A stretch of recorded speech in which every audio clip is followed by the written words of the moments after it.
하나님 말씀으로는 갈라디아서 5장 말씀을 전하겠습니다. 갈라디아서 5장을 16절부터 읽겠습니다.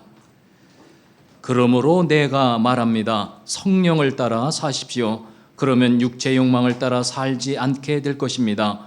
육체의 욕망은 성령을 거스리고 성령이 바라시는 것은 육체의 욕망을 거스릅니다. 이 둘은 서로 반대되는 것이므로 여러분의 욕망대로 살 수 없게 합니다. 성령께서 이끄시는 대로 살면 여러분은 율법 아래 있지 않게 됩니다. 육체가 하는 일은 분명합니다. 곧 음행과 더러움과 음란과 우상 섬기기와 마술과 미움과 다툼과 질투와 화내기와 이기심과 편가르기와 분열과 시기와 술 취하기와 흥청거리는 잔치와 같은 것들입니다.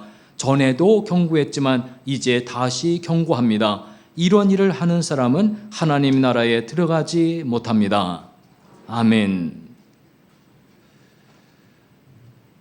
사람들은 본인이 잘못하는 것을 지적하면은 다 싫어합니다. 거의 본능입니다. 사실 잘못하는 것을 알아야 그것을 개선할 수 있고 더 발전할 텐데 어찌된 영문인지 본인 잘 되라고 잘못을 지적해도 정작 그 말 듣는 사람 대부분은 싫어합니다. 목사가 교회에서 설교 시간에 술 마시지 말라는 설교하면은 그 교회는 성도들이 안 간답니다. 듣기 싫다는 말이죠. 목사들은 이거 거의 다 합니다. 그래서 술에 관한 설교 안 합니다. 왜냐하면 그 소리 듣고 성도들이 안 오면은 교회만 손해거든요. 제가 이 시간 성경 말씀을 근거로 해서 술에 관한 말씀을 언급을 할 겁니다. 제가 어리석은 짓을 하기로 작심을 하고 말씀을 드리는 겁니다. 눈만 뜨면 세상에서 큰 사건 사고가 일어납니다.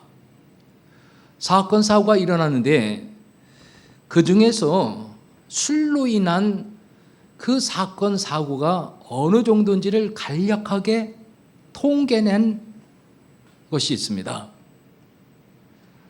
세상에 이런저런 강력 범죄 사건이 일어나는데요. 그 중에 30%는 술로 인한 사건이랍니다. 다시 말하면 술 마시지 않는다면, 술만 아니라면 세상에서 일어나는 큰 범죄 사건 30%는 안 일어난다는 말입니다. 매일 세상을 떠난 사람이 있죠? 그런데 우리나라입니다. 매일 세상을 떠난 사람 중에 하루에 13명이 평균입니다. 매일 13명은 숨지는 이유가 술 때문이라는 겁니다. 술 때문에 병이 생겨서 죽든 아니면 술로 인한 교통사고든 그 술 때문에 날마다 13명의 사람이 목숨을 잃는다고 합니다. 그 외에 자살한다든지 자해한다든지 이러한 큰 사건의 42%도 술과 관련됐다고 합니다. 한마디로 말하면 이렇습니다. 한마디로 말하면 술 마시면 큰일 나는 겁니다. 술 마시면 큰일 납니다. 여러분, 술 때문에 이만한 피해가 발생한다면 술에 대해서 한번 심각하게 여겨야 되지 않겠습니까? 여러분, 술 마셔도 아무 일이 없다면은 우리가 술 마시는 거 따질 필요 없는데 술 때문에 이만한 사건이 일어난다는데 술 때문에 이렇게 큰 일이 일어나는데 어떻게 술에 대해서 무관심할 수가 있겠습니까? 나라마다 사람들이 술 마시는 그 술의 양이 다르답니다.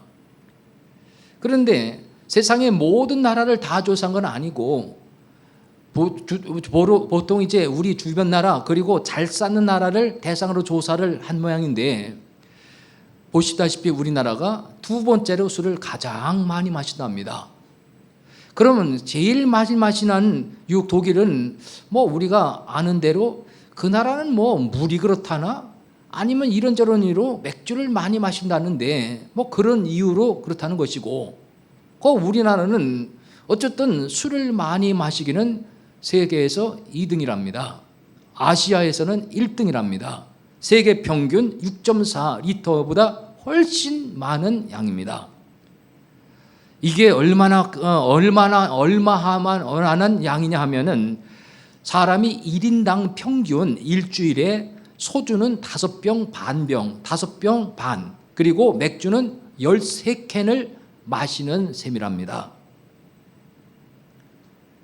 여러분, 이런 통계를 보면서도 술에 대해서 무심하게 여기게 됩니까?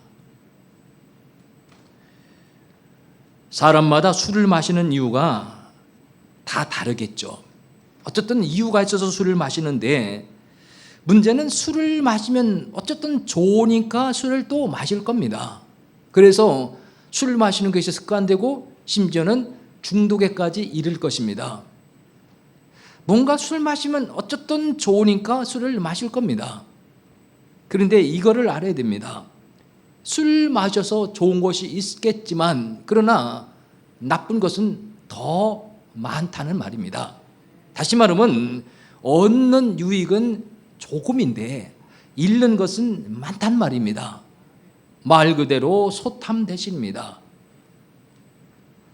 여러분, 술 마시면 돈 아무래도 낭비되겠죠. 술값도 만만치 않다고 합니다. 또 술 마시면 대부분 건강 망칩니다. 혹시 건강이 안 좋은데 술 마셔서 건강 좋다는 사람 있나요? 또 술 마시면 대부분 가정 분란 일어납니다. 가정이 불행하고 불화했는데 술을 마셔서 가정이 행복하고 평안해진 가정이 있습니까? 오히려 행복한 가정, 평안한 가정, 술 마시면서 불행해지고 그리고 분란이 생기는 겁니다. 술 마실 사람, 좋아할 사람 없습니다. 술 마시면 사람 잃습니다. 그리고 술 마시는 행동하면은 그 행동, 사람들부터 신뢰를 잃게 됩니다. 신용을 금가치 여기는 시대에서 신뢰를 얻는다는 것이 얼마나 큰 손해입니까? 그렇다면 조금 유익을 얻을지 모르지만은 술 마셔서 건강 잃죠, 심지어는 생명까지 잃는 행동을 한다면 술 마시는 행동은 결코 잘하는 일은 아닙니다. 한마디로 술 마시면 큰일 난다고 여기면 틀림이 없습니다. 그러면 우리처럼 교회 다니는 성도들, 하나님께서 보실 때에 인간들이 술을 마시면 성경 역사도 기록됐는데 실수하게 돼 있고 이렇게 온갖 불이익을 당하는데, 만약에 교회 다니는 성도들이 술 마신 것을 볼 때 하나님이 가만히 계시겠습니까? 하나님께서 보실 때 내 백성들이 술을 마시면서 유익은 조금 얻고 큰 손해를 보면서 큰일 나게 사는데 하나님이 가만히 계시겠습니까? 그럴 리가 없습니다. 성경을 통해서 술에 관한 교훈을 하십니다. 오늘 읽은 성경 21절 말씀을 다시 보는데요, 시기라든지 술 취하기와 흥청거리는 잔처 같은 것들 전에도 경고했지만 이제 다시 경고합니다. 이런 일을 하는 사람은, 다시 말하면 술 취하는 생활을 하는 사람은 하나님 나라에 들어가지 못합니다. 하나님이 경고하시는 생활을 언급하면서 술 취하는 행동을 포함을 시킵니다. 여러분, 생각을 해보십시오. 이런 행동을 하면 아무리 교회를 다녀도 천국까지 못한다는데 이것도 한마디로 큰일 나는 거 아닙니까? 교회를 다니면 물론 이 땅에 사는 동안 하나님의 은혜도 받고 복을 받으며 살아야겠지만 무엇보다 중요한 것은 세상 떠날 때 영원한 하나님 나라 천국 가야 되는 거 아닙니까? 어떻게 보면 신앙생활의 궁극적인 목적이 되지 않지 않습니까? 목적이 되지 않습니까? 그런데 문제는 신앙생활을 하더라도, 교회 생활하더라도 술 마시는 생활하면 하나님 나라 못 들어간다는 겁니다. 여러분 잠깐만 생각해 보십시오. 당연한 거 아니겠습니까? 어떻게 술 마시는 사람이 천국 들어갈 수 있습니까? 그런 사람은 천국에 어울리지 않거든요. 교회를 다니더라도 천국까지 못하는 생활에 포함되는 것이 바로 술 마시는 생활인데, 교회가 이 술 마시는 생활을, 이 문제를 언급하지 않으면 되겠습니까? 이거는 사소한 것도 아니고 천국에 갈 수 없는 큰일 나는 생활인데 말입니다. 하나님께서는 성경을 통해서 술 마시는 생활이 천국까지 못하는 큰일 나는 것이라는 것을 말씀하시는데, 어찌된 일인지 교회는 술에 관해서 점점 갈수록 너그러집니다. 교회 다니지 않는 사람들 10명 중에 9명은 본인이 술 마시든 안 마시든 술 마셔도 괜찮은 것이라고 인정을 한답니다. 문제는 교회 다니는 성도들입니다. 교회 다니는 성도들도 말입니다. 본인이 술을 마시든 안 마시든 교회를 다녀도 술 마셔도 괜찮다고 여기는 사람이 거의 10명 중에 8명을 합니다.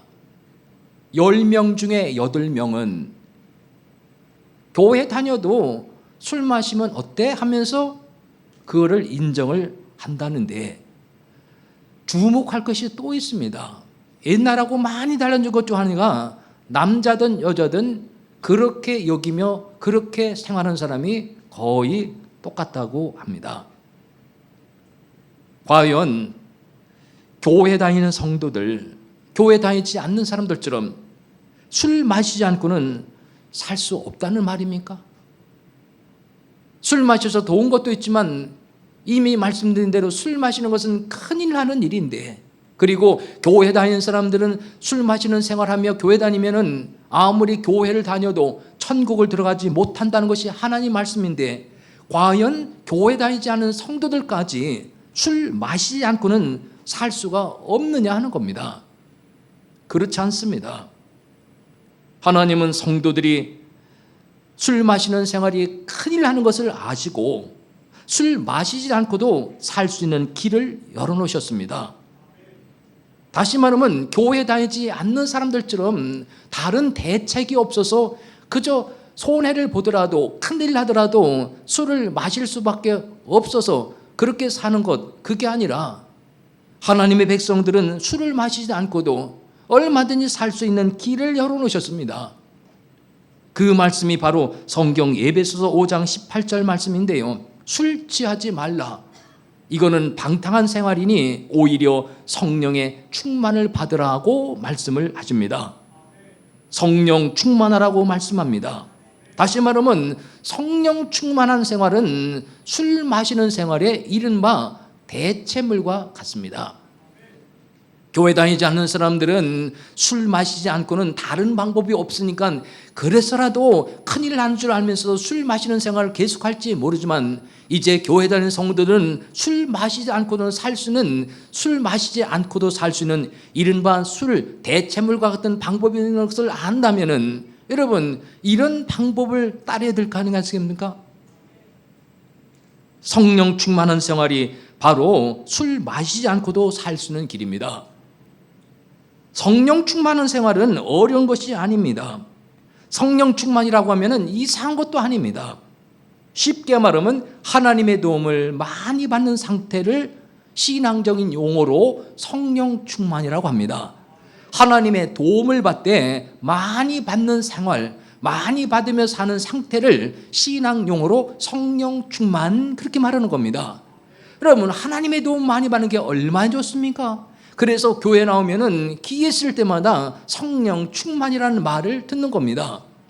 성령 충만은 하나님 도움을 많이 크게 받는 건데, 성령 충만해서 다시 말하면 하나님 도움을 많이 받으면 술 마시지 않고도 얼마든지 살 수 있다는데, 그러면 어떻게 해야 성령 충만을 될까요? 기도해야 됩니다. 성령 충만은 기도해서 얻어집니다. 다시 말하면 하나님의 도움을 크게 받는 것은 기도해야 이루어지는 일입니다. 어떤 분은 이렇게 생각할지 모릅니다. 아니, 기도하지 않고도 교회만 다니면 그냥 성령 충만해 주시면 되지 않을까요?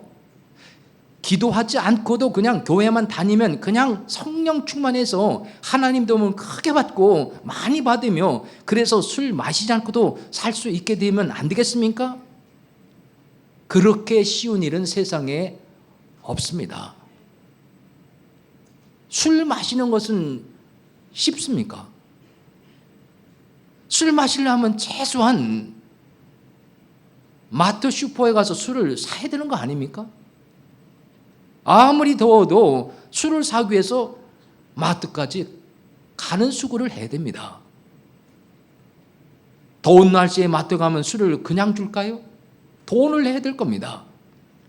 최소한 그 많은 수고를 해야 술을 마십니다.